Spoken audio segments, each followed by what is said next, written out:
पुढची बातमी. अमित शहा लायक नसलेले गृहमंत्री असल्याची टीका काँग्रेसचे नेते पृथ्वीराज चव्हाण यांनी केली. अमित शहा अधिवेशनाच्या काळामध्ये संसदेत आलेच नाहीत असं पृथ्वीराज चव्हाण म्हणाले. सभागृहाला सामोरं जायला तुम्ही घाबरत होतात किंवा घाबरता हेच सिद्ध होतंय.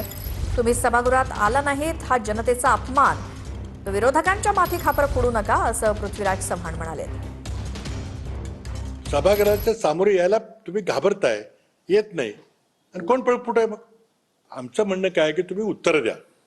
पहिल्यांदा उत्तर दिले पाहिजे आणि उत्तर दिल्यावर आमचं समाधान झालं तर आम्ही काय म्हणणार नाही. पण तुम्ही करू शकत नाही ना.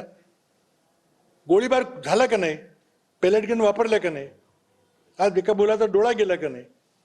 बिहारमध्ये AK-47 वापरल्या का? कुणीतरी आदेश दिला असेल ना. तुम्ही सांगा ना, मी नाही दिला, मला माहित नाही कोणी केलं. मग तुम्ही नालायक गृहमंत्री आहात म्हणून राजीनामा दिला पाहिजे. आधी उत्तर द्या आणि आमचं समाधान करा ना.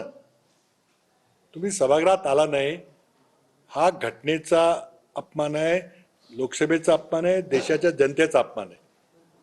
विरोधकांच्या डोकी खापर फोडू नका.